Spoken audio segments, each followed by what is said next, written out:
All right. Good morning, everyone. I'd like to thank everyone for coming this morning. I think you'll agree yesterday's efforts have turned out beautifully. Can we flick the light off, Doug, and just show them in the dark? We've yielded some very Christmassy results. Ooh. Very Yes. Okay, thanks, Doug. But it really wasn't about the results. We weren't doing it to make this place shimmer and shine. We were doing it for family togetherness. And so the time we spent working together and laughing together and untangling lights and trying to make Christmas trees stand up in buckets, etc., that was why we did it, to build our family connections. And so I think that was what has produced these results. It's not about the way it looks. I'd like to start by thanking everybody that came yesterday. I want to thank the guys that came earlier in the weeks and pre-did the lights. Those who built the trees and decorated the foyer and did the cafe and prepared the food and all of those things, because it all worked together. I want to say a special thanks to the Vincent kids. Because Belle had to work, they had to come early and they spent the day with us. When you spend the day with the mittens on a day like this, you work hard. So those little mites came at before 11, and we were here until probably 3:45, where we went home for about a 40-minute sit-down before we came back to do bread and finish off. And they were here working till 6 o'clock. They did tidying up, they put things away, they finished the decorations, and they worked their little tails off. And so I want to thank them particularly. And also Mark and Doug, who got on that vacuum cleaner, because by then I was done. So anyway, that was yesterday, and it was a real blessing for the day to be done. I'd like to start this morning by a little moment of reflection on why we celebrate. We all know the verse, John 3:16, "For God so loved the world, he gave his only Son, that whoever believes in him should not perish but have everlasting life." God's love is why Jesus was born. That's why he came as a human, to die, be raised from the dead, and so he could restore our relationship back to God. And we can enjoy eternal life from now until forever. And that's the reason for the season. So let's kick off our Christmas season with our first carol of the year. And we'll stand and sing, "O Come All Ye Faithful."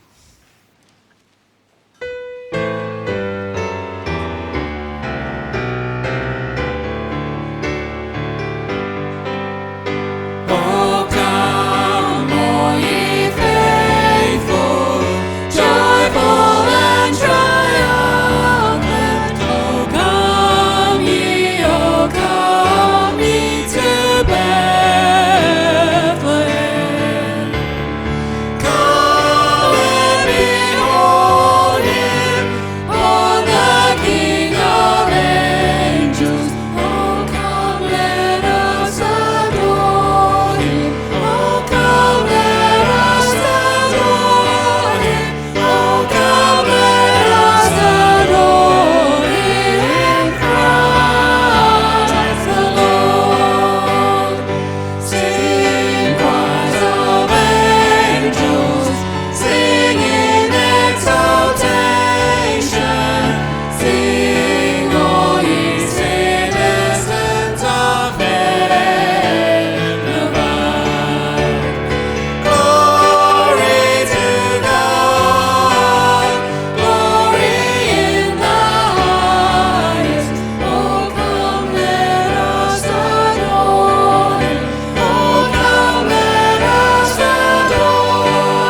a seat. The angels sang and they brought the message, and then the shepherds went and followed the instruction and went to adore the newborn king. But the thing that I was reading this week was the reminder that the shepherds didn't stop there. They didn't go and adore and stay there. They left, and the Bible says, and they took the message far and wide and told it to anybody that they met. So they spread the joy and the reason that they were so, to everybody that they saw. So the challenge for us is, this season, do people see in us? Do we take the message in how we live and how we speak to people? Do they know why we have hope and joy and peace? Let's live out that truth. Let's live John 3:16 so the world can see. Okay, it's time for our Bible reading. Hannah is going to bring us the reading, and today it's from Matthew. Thanks, Hannah. So I'm reading Matthew 1, verse 18 to 25, and I'm reading from the ESV. The book of genealogy of Jesus Christ, the son of David, the son of Abraham. Abraham was the father of Isaac, and Isaac the father of Jacob. 18? Verse 18. Verse 18. You started at 1. I did too. You could read the genealogy, but we here a while. Go. I was going to let you keep going. This was going to be great. I was going to go all the way to from 1 to 25. Okay, well, let's restart that.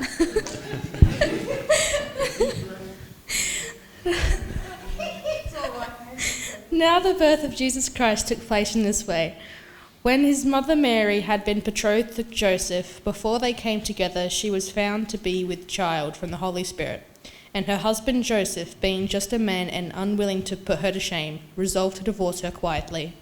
But as he considered these things, behold, an angel of the Lord appeared to him in a dream, saying, Joseph, son of David, do not fear to take Mary as your wife, for that which is conceived in her is from the Holy Spirit. She will bear a son, and you shall call his name Jesus, for he shall save his people from their sins. And this took place to fulfill what the Lord had spoken by the prophet. Behold, the virgin shall conceive and bear a son, and they shall call his name Emmanuel, which means God be with us. When Joseph woke from sleep, he did as the angel of the Lord commanded him, and took his wife. But he knew her not until she had given birth to a son, and he called his name Jesus. I enjoy every year just rereading the story and seeing what pops out. And over the next few weeks, we're going to read different aspects of the story as we continue through the season. Okay, time to sing again. We're going to sing King of Kings, which isn't traditionally a Christmas song as such, but it very much has the Christmas message in it. So let's stand and sing together, King of Kings.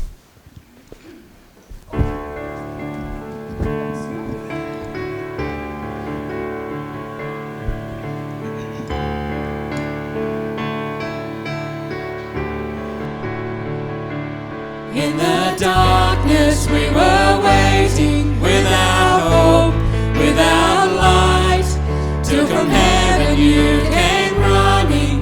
There was mercy in your eyes, to fulfill the law and prophets. Till a virgin came the word, from a throne of endless glory to a cradle in the dirt.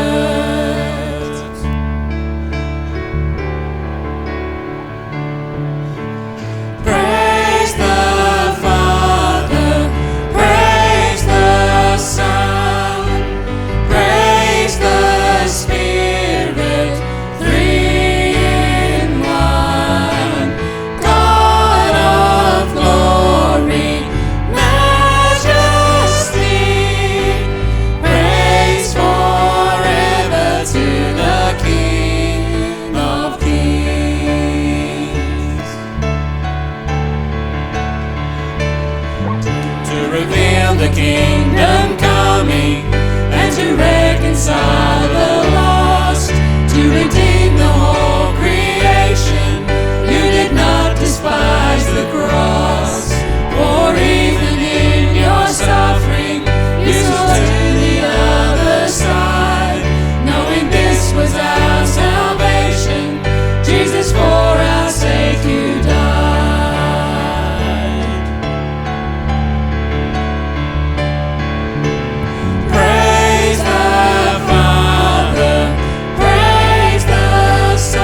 Jesus Christ, who has bought our liberty.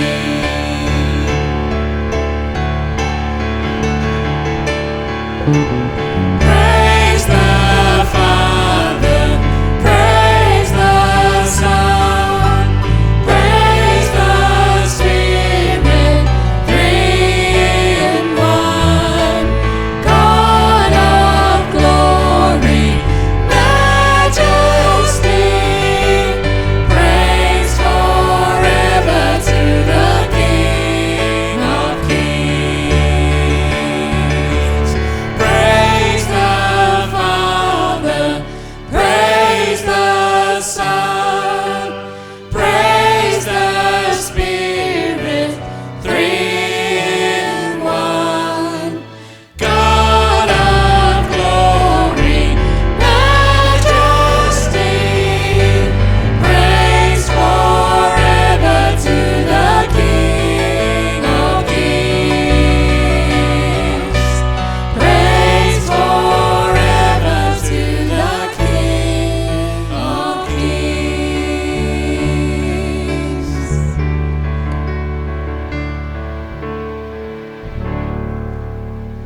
Okay, have a seat. Okay, it's announcement time.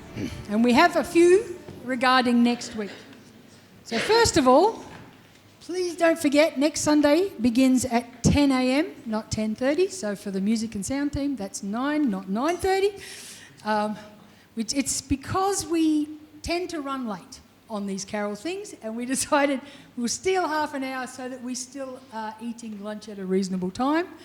We are having Henry Alonga come again, and he has to be out of here by 12:30. So our aim is that Henry can actually get to eat something before he leaves. So 10 o'clock. Now, I was just filling John and Beck in about what we actually do. The best way to describe what happens next week is that we're going to come for a Christmas meal and a service is going to break out, rather than the other way around. So we will have tables down the middle. You'll be all sitting around tables and chairs like you've come to Christmas dinner, and we will then sing and do some of the carol stuff. So we're going to sing as we lead into the next bit of our service. We're going to sing The Servant King. Again, not a traditional Christmas carol, but very much with the message of why Christ came. So let's stand and raise our voices again and sing The Servant King. And during it, we'll collect the offering. Can you do that, Joel?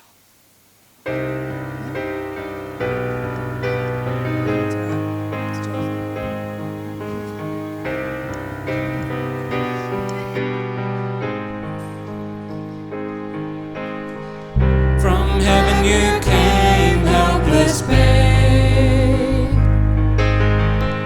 entered our world, your glory veiled, not to be served, but to serve,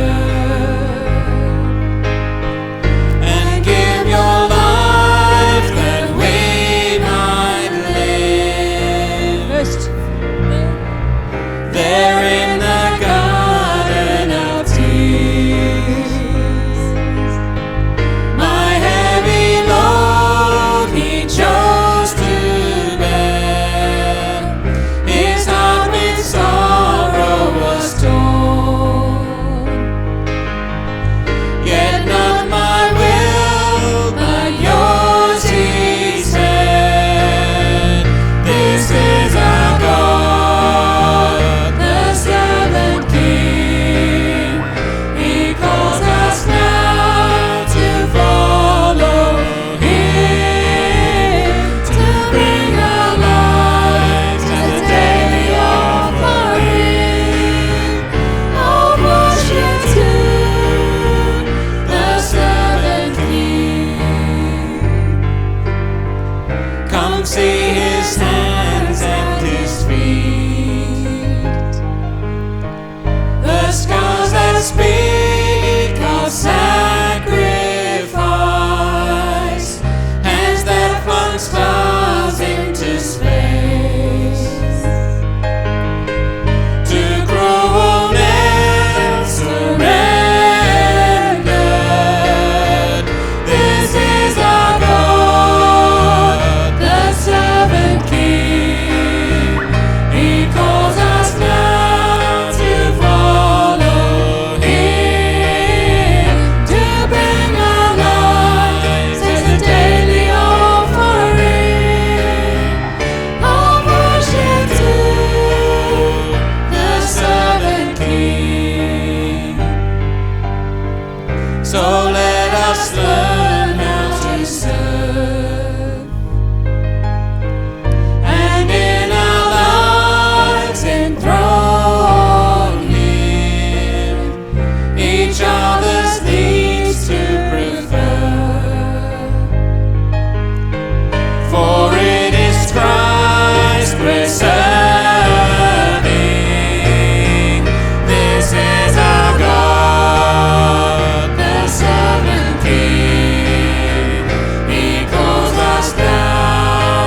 prayer time now. Does anybody have anything that we particularly need to pray about? Obviously, we're going to pray for next week and for those that we can bring along. Is there anything else that we need to add to the prayer? Yep. Our neighbour Jade is having some issues with her next door neighbour, quite bad issues, so we're praying for safety for her and her children because she's got one disabled child. Okay, so we will please pray for the Beals neighbours. Yep. Can we have a general prayer for people who may go to church at this time, that they might listen to the Christmas message and respond to it? Yeah, very much. Okay, so Ian just said, can we pray for those who go to church once a year at this time of year, and that they would actually hear the message that is given out and respond to it this year. So that is a good thought. Actually, before we do that, I can't find it. Just give me a second. Here it is. Debbie and Paul sent a quick email, and normally I'd hand it to Michael, but I didn't have a chance. So I'm just going to read it out to you. Debbie and Paul are our missionaries in the Philippines, and they sent a quick email that if we don't read it today, it sort of misses a lot of it. So, to our dear family in Christ at Morfett Vale. Well, another year is gone, and what a year it's been. There's been ups and downs, trials and testings, but overall, we've seen the work go ahead due to the grace of our great God. People saved, churches planted, and even more missionaries sent out. The Lord also enabled us to meet our goal of completing the commentary on the book of Acts. Acts has 28 chapters and takes up an eighth of the New Testament, so that was quite a task. We completed the commentary in a video format for our TA churches to have going forward, and also there is another commentary in their language apart from what... Also, there is no other commentary in their language apart from what Deb and I are producing. I guess when we started the project, we really didn't know how many episodes we were going to produce or how long it was going to take. We wanted it in a video format as well as an audio and with downloadable study guides and visual aids. I guess that we just say we are thrilled that God enabled us to produce this material. There's still some video editing to be done, but it should all be done by the end of this year. It's ended up 42 episodes long. It is in the Taladig. In addition, it's in Taladig material. We have a team of guys that come to our house every Tuesday to produce the same Acts material in that language. And also in the Cebuano language. So they didn't just produce one, they produced it in 3 different languages. There are 20 million Cebuano speakers in the Philippines, and Bible commentaries on the word are basically non-existent. So the hits on our website have tripled in the past 90 days as all different churches are finding our material and using it. If Deb and I can complete the New Testament commentary for our churches over here in both Taladig, Higanon and Cebuano before we retire, we will be wrapped. We are thinking that may be about another 7 years of work. The Cebuano material on Acts should be done by about halfway through next year, and they'll be shadowing Deb and myself on that material too. On December 2nd, tomorrow, Deb and I will be going to Perth, going home. We are so excited. Just a few more sleeps and our trip will begin. We'll have a stopover in Manila, so it will take a few days. While in Perth, we want to see Jabab and Freya, that's their son and daughter-in-law, and our mothers and families. We'll be in Perth for just under a month, then back to the Philippines in January. When we arrive back here in Mindanao, we're going to begin producing commentaries on 1 Timothy, 2 Timothy and Titus. I have already begun to study and am really enjoying what I am learning. I'm looking forward also to teaching and producing these commentaries for the churches here in all 3 languages. I need lots of prayer. A big thank you to all you dear ones for partnering with us through this year, praying and giving. To God be the glory as He takes each of us and allows us to do missions and serve Him. Love you guys heaps, Debbie and Paul. So let's keep Debbie and Paul in our prayers as well. Okay, let's pray together. Loving Father, we want to thank you that you are a God that cares about every detail of our lives. that you are interested in all the aspects, from the people we meet to the big projects we do, like Debbie and Paul and this translation work that they're doing and commentary work, through to how we react day to day to the world around us. We want to thank you for who you are, because it is through what you have done that we can serve one another, that we can be a light at this Christmas time. And Father, we pray for those people in this season that might go to church just because it's Christmas time, that they would hear a message and it would strike in their hearts, that they would realise that you didn't just come as a tiny baby and lie in some straw, but you came as the saviour of the world. And the birth that we celebrate at Christmas is just the first step to the cross, which is the restoration of our relationship. And we thank you for that. Father, we pray for next week and our carols, Christmas celebration. We pray that those that we invite would actually come. We pray for the folks from the bread and our neighbours and our friends that we invite, that they would come along not to see a fantastic program, but to see Christ. And so we commit all that happens next weekend to you, knowing already that you're in control. We want to think of Julie and Celia's neighbour and the issue they have with the neighbour on the other side. We just pray that you would keep that neighbour and her child safe, and we pray for opportunities for Julie and Celia to share with them the love of Christ and to be a support to them. We pray for our kids and our teenagers that are looking to go to camp in January and the things that's coming there. And we just know that those, at this time of year, people get busy and they get distracted, and we just would like to see particularly our youth, but all of our children, go and spend some time focusing on you for a week. And we thank you that we have the opportunity to help send them to that. Now, Father, we commit the rest of this service to you and the rest of our day and our week. Bless us, we pray, in your name. Amen.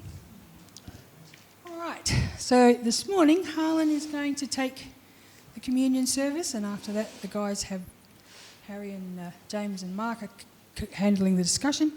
I was taking the KBC kids out with Hannah. We got 3 of them. We're still going out, kids, all right? It's just going to be the 3 of us, but that's okay. But for now, thank you, Harlan.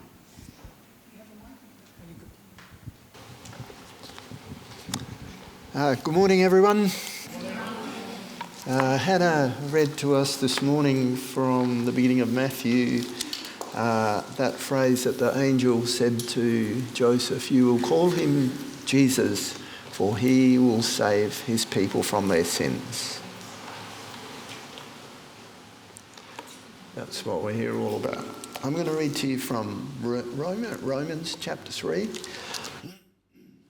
a portion there about the law and about faith. Obviously, the law applies to those to whom it was given, for its purpose is to keep people from having excuses and to show the entire world it is guilty before God. Jesus came to save us. For no one can ever be made right with God by doing what the law commands. The law simply shows us how sinful we are. But now God has shown us a way to be made right with him without keeping the requirements of the law, as was promised in the writings of Moses and the prophets long ago. We are made right with God by placing our faith in Jesus Christ. And this is true for everyone who believes, no matter who we are. For everyone has sinned. We all fall short of God's glorious standard. Yet God, with undeserved kindness, declares that we are righteous. He did this through Christ Jesus when he freed us from the penalty of our sins. For God presented Jesus as a sacrifice for sin. People are made right with God when they believe that Jesus sacrificed his life, shedding his blood. This sacrifice shows that God was being fair when he held back and did not punish those who sinned in times past, for he was looking ahead and including them in what he would do in the present time. God did this to demonstrate his righteousness, for he himself is fair and just, and he declares sinners to be right in his sight when they believe in Jesus. Can we boast then that we have done anything to be accepted by God? No, because our acquittal is not based on obeying the law, it is based on a faith. So we are made right with God through faith, not by obeying the law. After all, is God the God of the Jews only? Isn't he also the God of the Gentiles? Of course he is. There's only one God. He made people right with himself only by faith, whether they are Jews or Gentiles. Well then, if we emphasise faith, does this mean that we can forget about the law? Of course not. In fact, only when we have faith do we truly fulfil the law. I'll get Michael and Vivian and Ella to come out, and then I'll pray, and then we'll share these elements together. Let's pray. Loving Father, we thank you for our Lord Jesus. We thank you that he came to save. We thank you that he came to save us from our sin. Lord, we thank you for the law which makes it clear that we are sinners and we need your forgiveness. We thank you that as we come today and take these elements, we're reminded that you died on the cross to save us from our sin, to save us from the penalty, to give us strength day by day as we face the sinful challenge of our lives. Lord, we trust ourselves to you. We thank you for the faith that you've given us to call out to you, that we may be rescued. Lord, we bless your name. We honour you. We thank you. We rejoice in you because you loved us enough to come and save us. Thank you for this time together this morning, sharing these elements in your precious name. Amen.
Kids are gone. They're gone? Yeah, there wasn't that many of them this morning. Okay, this morning's one of our discussion mornings where we're going to discuss some of the things that we've been talking about the last few weeks. If we could put the first slide up, Steve. This is what we've been talking about. We've been talking about building the family of God. I gave you those 5 things. We need to know what to do when it comes to building the family of God. And those were the 5 headings: choosing Jesus as your master builder, knowing the architect is the Lord, assessing what we are carrying, aligning your lifestyle, listening to your mentor, the Holy Spirit. We followed on by that by saying we've got to know how to do it. And those 3 headings there, we've got to respond to the word, be accurate in our assessment, and realize the potential that God has through our lives. We'll just leave it there because this morning we want to discuss. Have you got any questions? Do you see the potential that we have? And one question that I have that I'd like to throw out, just maybe for you to consider, is how in the world do we make it happen? How does it happen? Is this just another set of headings, insights that we're going to give to the church that people will go, oh, that was very nice, what's next? The church is very good at digesting stuff and getting rid of it quickly. We want God's word to be a potential embedded in our hearts and our minds so that our lives do attract other people. So those were the things. We built it around that. We're talking about discipleship. My question then to us is, what in the last few days, in the last few weeks, has this had on you? Have you seen it just as information? Or have you seen, oh, I've got a question I need to ask. I've got an insight I want to find. So we're opening it up this morning for questions that you might have and any discussions you might have. Is there somebody who's got the microphone? Doug's got a microphone there. Doug, So if you want to say something, ask something, just pop your hand up. So has anybody got any questions they want to ask in relationship to this? Don't sit here. We can't waste time. It's gone once it's gone. I'm trying to work through a question that I have. And Steve can go first. I guess my question is a very basic one, and it's just come from a few of the things I've been reading. Is one of the things that on our own we're basically totally incapable of repentance. We're totally incapable of moving forward. How do we then go? There's that sort of dichotomy there where on the one hand we should be doing something, and on the other hand there's the understanding that of ourselves we're not capable. How do we blend those two together? I think that's what the first one's all about, Steve. Because when we talk about doing, we all think about activity. When if you look at those headings, it's taking Christ as your master builder. So what do? You come to Christ. You come to him and you listen to what he says in the scriptures. And in the scriptures he's saying, come unto me, all you that are weak and heavy laden. Do you know the verse? And he expects us to go, I've got to do that every day. That's my part in the building of discipleship in my life. I think that's the key word in that is the word choose. As you look through those things, to some degree, those headings, you realise that all of those things are at our disposal. Right? Jesus as your master builder, he's there. That is a promise. Know that the architect is the Lord. Assess what you're carrying. Align your life. Listen to your mentor. Those things are all givens. The reason why building the family of God seems like a such hard thing to do is because very few people are choosing those things. They're not choosing Jesus to be their master builder. They're trying to do it by their own anxieties, weaknesses, humanity. They're not choosing to know that their architect is God. You know what I mean? And so, yeah, you're right. Realizing that God has provided these things, and the reality is he's provided himself for those things. The responsibility in discipleship is then on us to make use of the things that God has provided. I think that's why Ephesians is so powerful. He has blessed us with every spiritual blessing in the heavenly places. It's all at our disposal. When are we going to switch on and use it? I think those first 5 were to cause us to think about, stop doing things and start listening and letting God do it for us. The one that just comes to my mind as we go through that is assessing what you're carrying.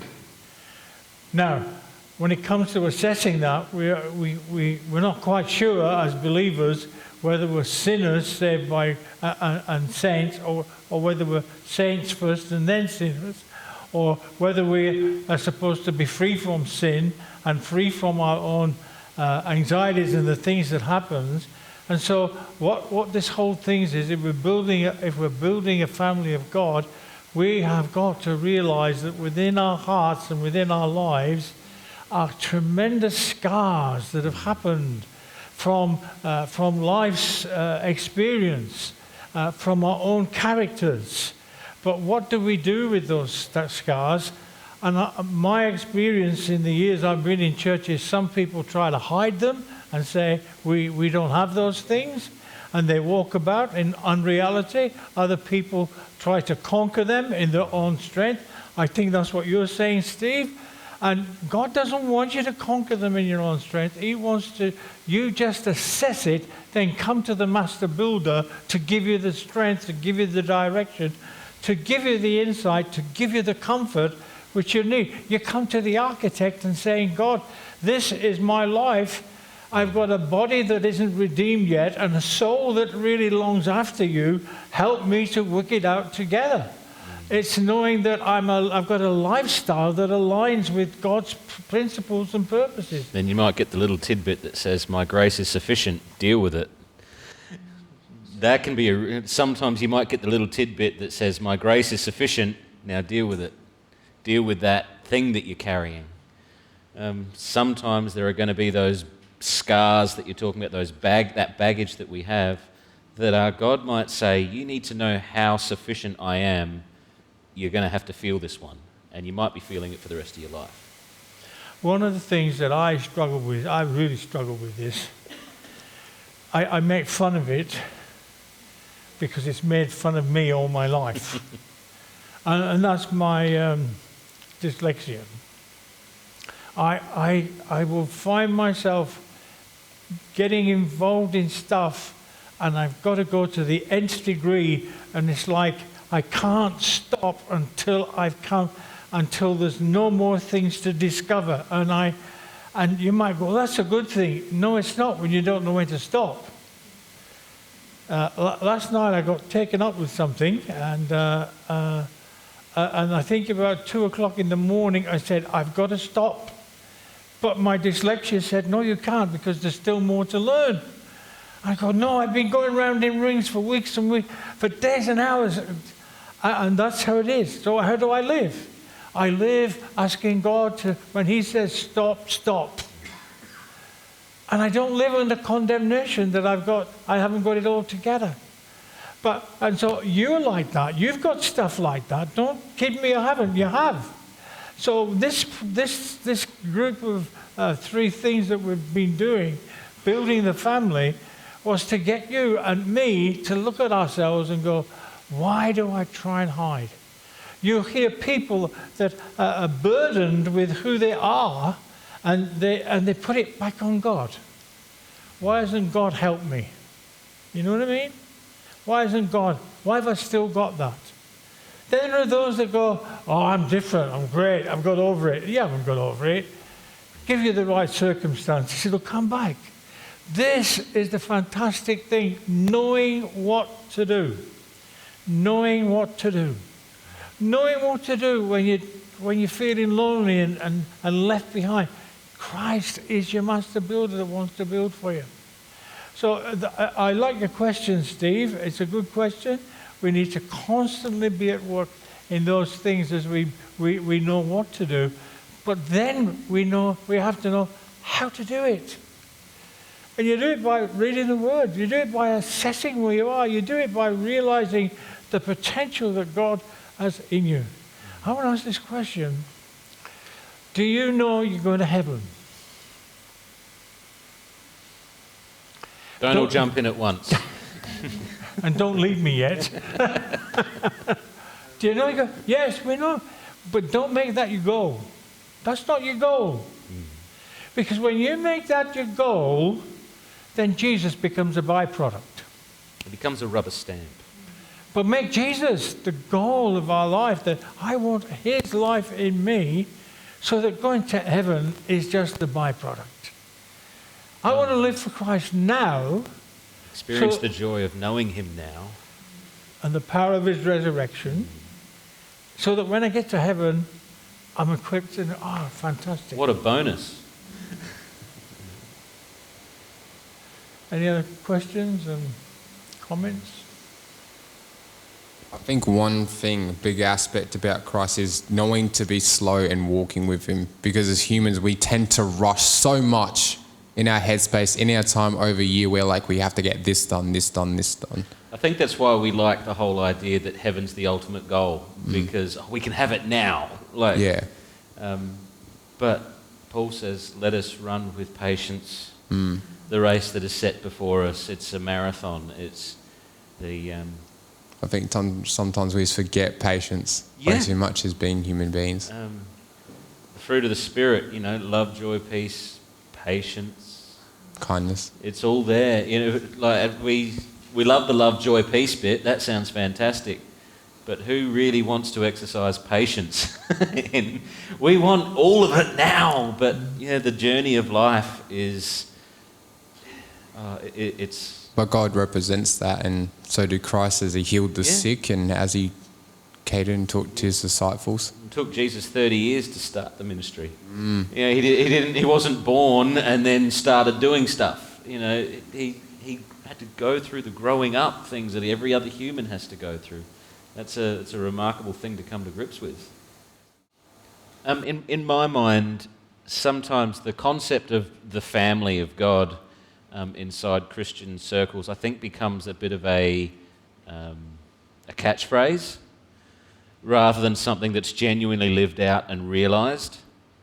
The question that I have, because you look at those headings that Harry's put together there: choose Jesus as your master builder, know the architect is the Lord, assess what you are.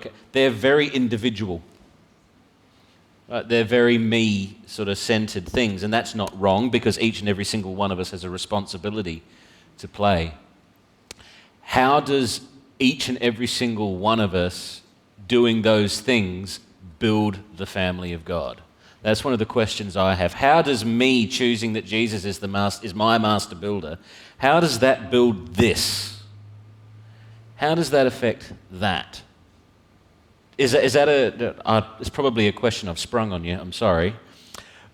But I think it's a bridge that needs to be built, because it's one thing to say this is what we've all got to do individually, but how does that connect to the idea that this is how the family of God is built? Well, it's the same as in any family. A family is support, love, caring, picking you up when you're down. It's honesty. Looking after you when you're sick. All the things that go into a family is what we experience in a church. So that if I've got a problem, I've got my good friends that I can discuss it with. I've got him here to discuss it with, your husband, your close ones. But also there's the extended family that you share good times with. You share your faith by what you live, because not all family believe what you believe. It's living out in front of them, but caring and loving for them, and they still care and love for us. So it's that the unity that there is, but it's practical. It's doing those things. Think about the level of trust that requires. That's when you get to know them. Because the level of trust, it requires trust on my part to connect with you, Vauda, and trust that you're choosing Jesus as your master builder like I am. Well, it requires that from people's lives. Yeah, you can that's tell right. that. And that's right. We've travelled around a lot and been in lots of churches and fellowships, but we've always felt immediately at home in the place. One place. It just seems like that's where God wants us. And immediately you've got people that with like mind, you've got people that reach out to you as well as you reaching out to them. And that's what builds the family, is the community. But it's the doing and the sharing, and it works both ways. Yeah. I guess the thought behind the question is along those lines, very much so, Vauda, because one of the things that, and as a church, that we've been really trying to build as we build ourselves up as the family of God has been to recognise that there is individual responsibility inside the family that contributes to the growth of the family. And so, think about what happens. You picked on the assess what you're carrying.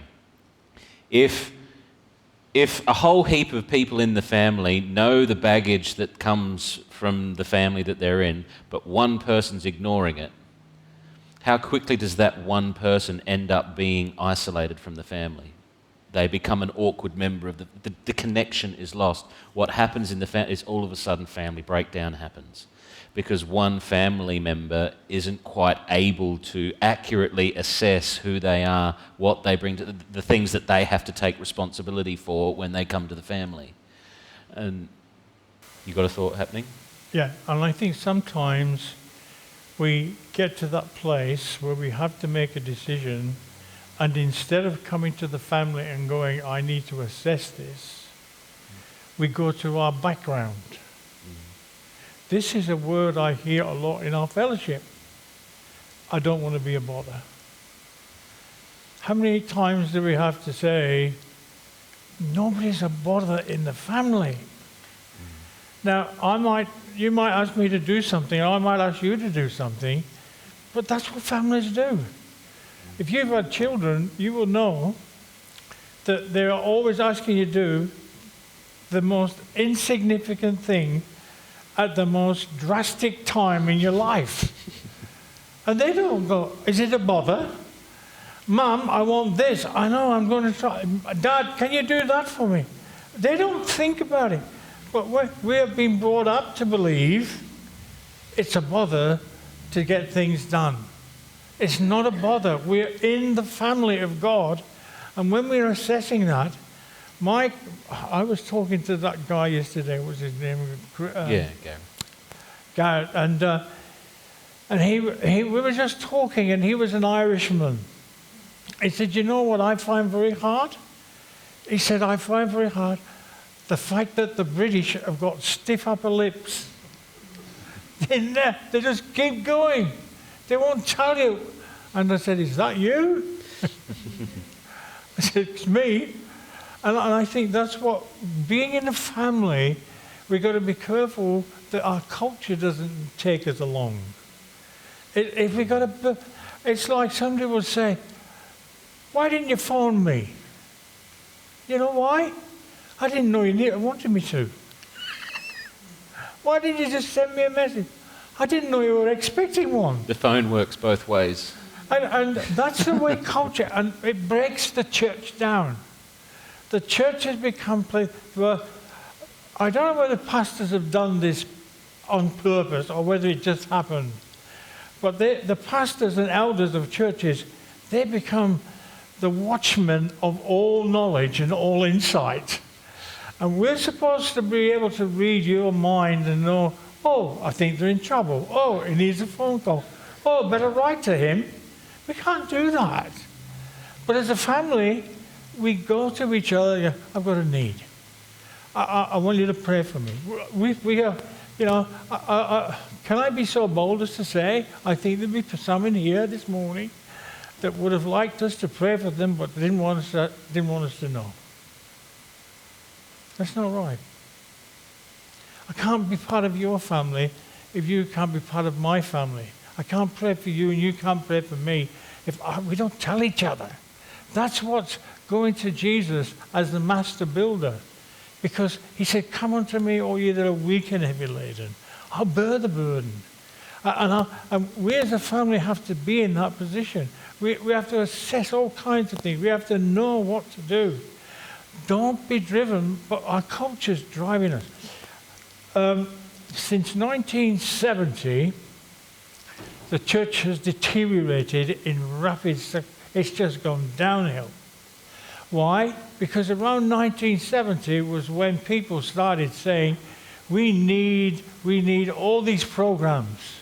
And we got away from the fact that we're a body. We became a corporation like we'd never been before.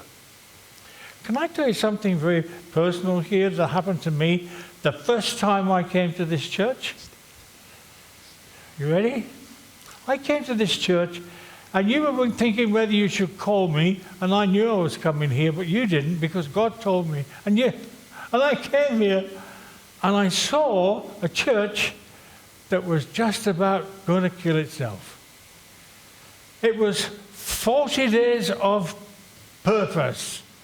And every one of you were running around, worn out, on one another, just getting at each other. I saw a lot. Simon up a ladder, face bright red, running round. And I said to Shauna, this church is in need. They need wives.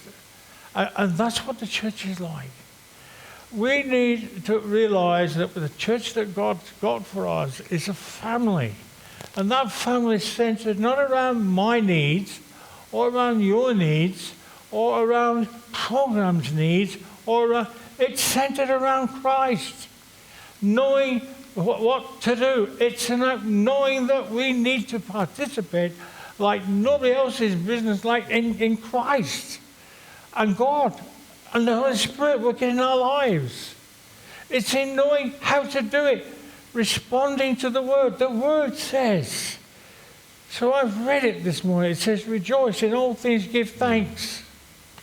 And I spilled my coffee on the floor. Well, that was the first one.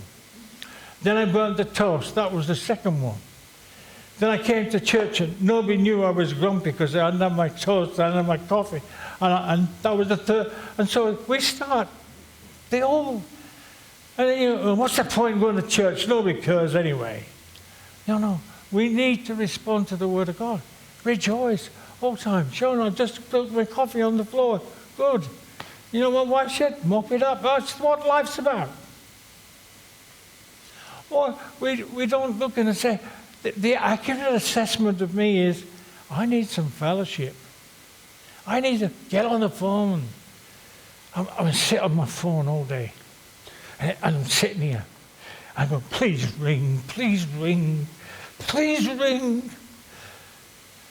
Well, I could have just gone like this. Hello? We don't assess. We're a family. And I want to I'm not being critical or anything, but I'm concerned because we've got young people up the back, we've got younger people outside, we've got some that aren't here this morning because there are other things. And if we don't give them the example of following Christ the way He wants us to be a family, they're down the tube. There's no hope. Because the church in general has lost its direction. It's lost its focus. It's not on God. It's on entertainment. It's on making people feel better. I just want what God wants us to be. Here's my question. Does God want to make you feel better? Or does God want you to feel acceptable? Accepted. Can I move the word to accepted? Accepted and acceptable. What do you think? We live one way. We live like God wants us to make us feel better. But the reality is that we're all being accepted in Christ. What a wonderful thing that is. And we've got the truth. Those are the things that we've been talking about this last month or so. And I'll finish up. I think we've got to look at the last one. It says, be willing to pay the price. And you know why it's not working? Why it doesn't work in people's lives? Because they're not paying the price. I'm going to read this verse in 2 Peter.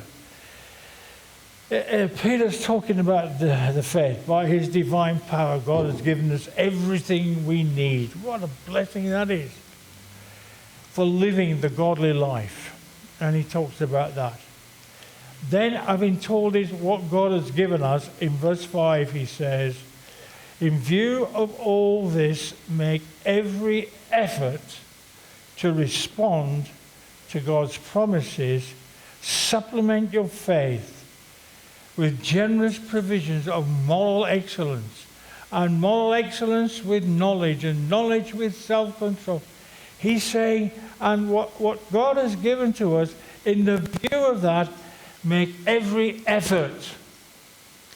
Do you know what happens when you get old? You know what happens?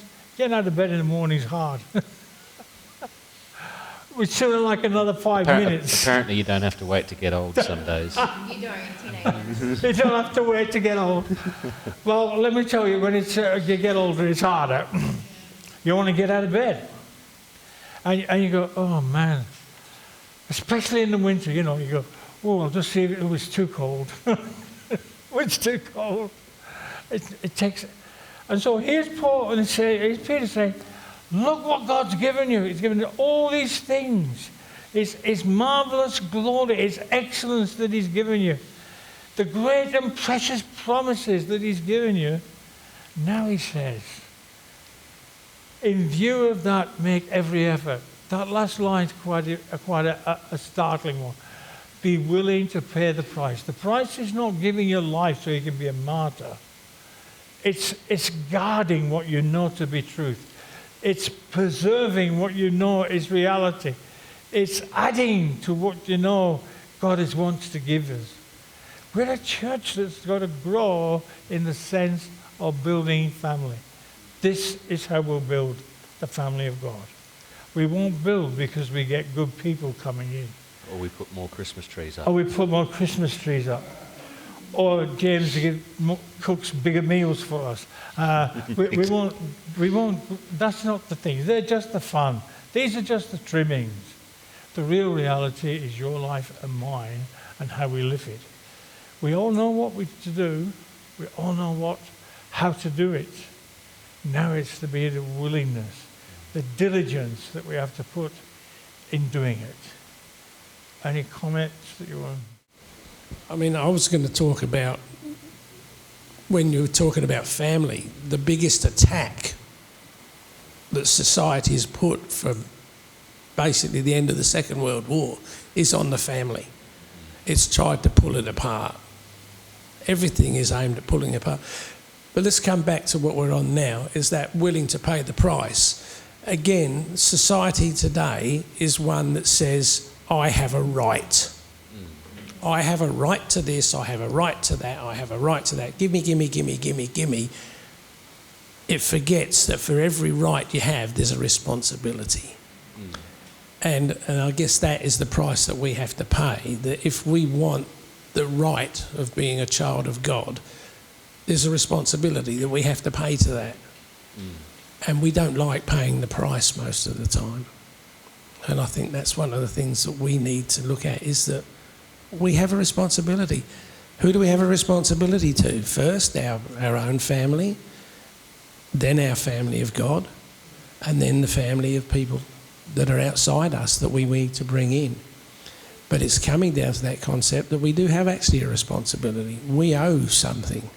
And if we want something to go one way, if I want to live, then you have to be responsible not to kill me. You know what I mean? There's that sort of responsibility.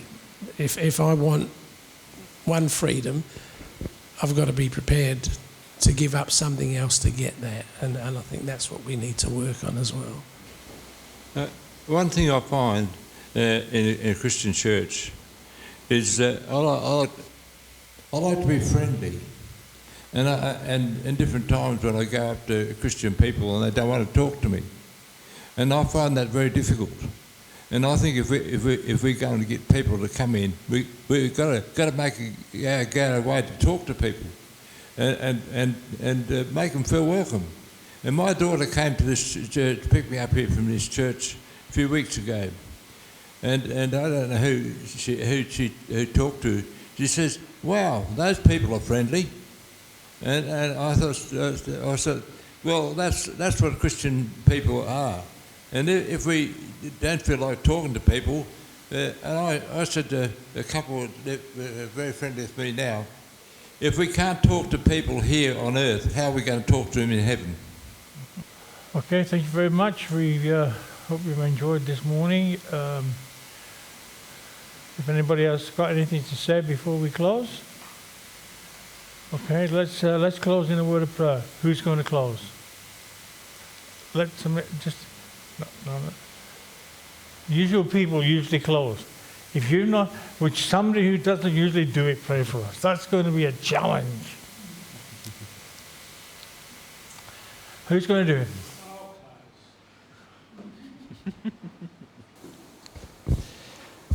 Father, we just thank you, Lord, that you've given us the opportunity and the freedom to come together today, Lord, and that you've given us the opportunity to not only just to hear your word, Lord, to bring you praise, Lord, but to also discuss and to come to a further understanding of where we should be with you, Lord, and what we should be doing to form this family of God. Father, we know that of our own, we are totally incapable. But with your guidance, Lord, and with our willingness to work with you and partnership with you, that we are able to perform and to achieve all things, Lord, according to your will.